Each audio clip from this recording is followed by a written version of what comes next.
Comprendre la TCC en moins de 5 minutes. C'est parti.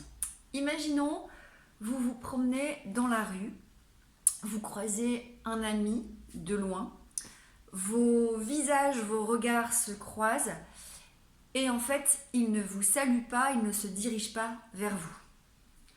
À ce moment-là, je vais vous demander de mettre la vidéo en pause, là maintenant, et d'essayer de réfléchir à la pensée qui pourrait vous venir.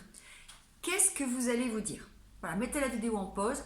Quelle va être votre pensée par rapport à cette situation? On peut également parler de déclencheur, d'accord? C'est-à-dire qu'il y a eu un fait, un déclencheur, en l'occurrence l'ami qui ne vous salue pas, qui ne vient pas vous voir. Qu'est-ce que cela a déclenché comme pensée? Voilà, je vous remettez la vidéo en route, je l'espère. Et peut-être que certains d'entre vous vont se dire bon bah il n'a pas dû me voir, il était peut-être occupé. Peut-être certains d'entre vous vont se dire il devait être dans ses pensées ou il était peut-être en train de réfléchir et il n'a pas fait attention à moi.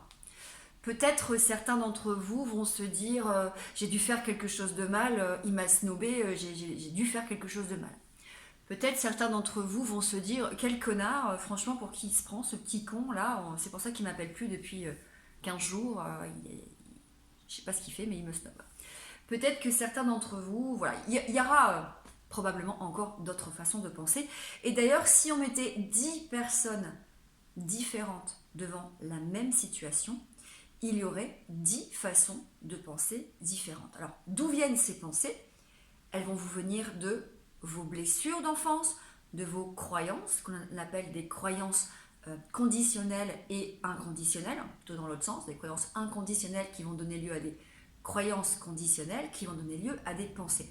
On va plus communément en TCC, en thérapie des schémas, parler de schémas, c'est-à-dire que ce sont des schémas de l'enfance qui, à un moment donné, vont venir forger, en tout cas créer des pensées.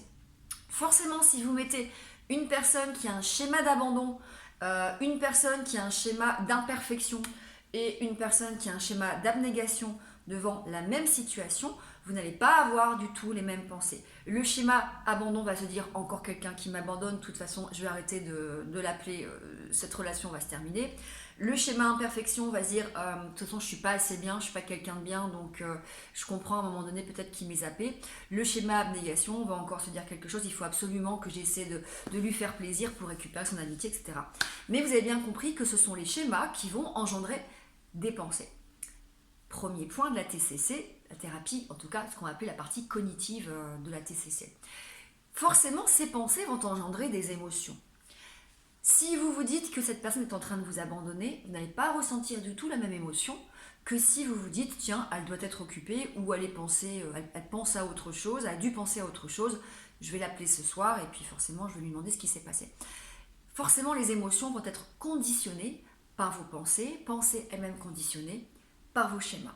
Et si vous avez une émotion de colère, une émotion de tristesse ou une émotion d'angoisse, vous aurez forcément un comportement qui sera lui aussi conditionné en fonction de votre émotion. Je vous donne un exemple concret dans le cadre d'une blessure d'imperfection. La personne a l'impression que de toute façon l'autre l'a zappé volontairement parce que elle n'est pas quelqu'un de valable, parce qu'elle est quelqu'un qui ne mérite pas d'être aimé, parce qu'elle n'est pas assez intelligente, pas assez riche, pas assez sous toutes les formes, on va dire, pas assez. Elle va donc ressentir une émotion peut-être d'angoisse, et cette émotion d'angoisse va l'amener à dire de toute façon je coupe la relation complètement et je ne donne plus de nouvelles à cette personne.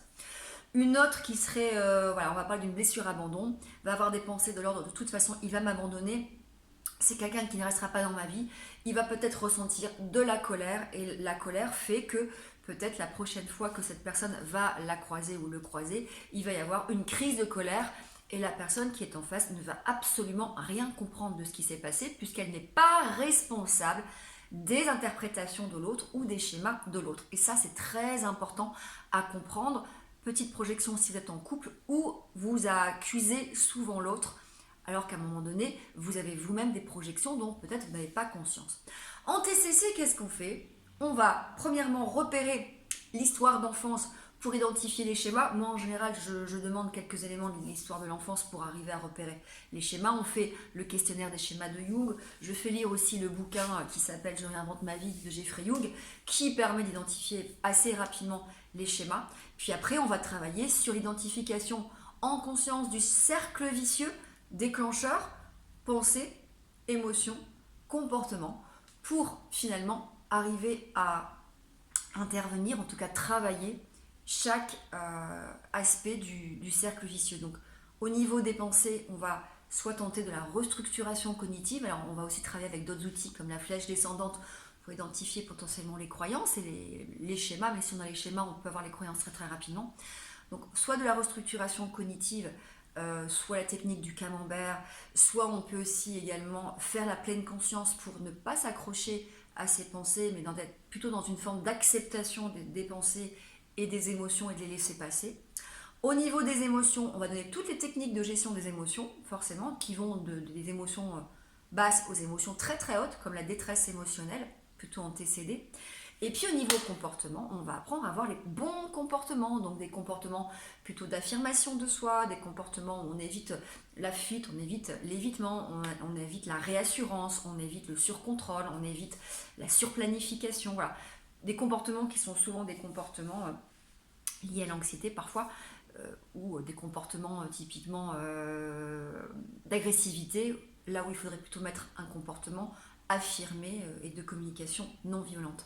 Voilà, vous avez compris un petit peu plus de 5 minutes ce qu'est la TCC. À très bientôt.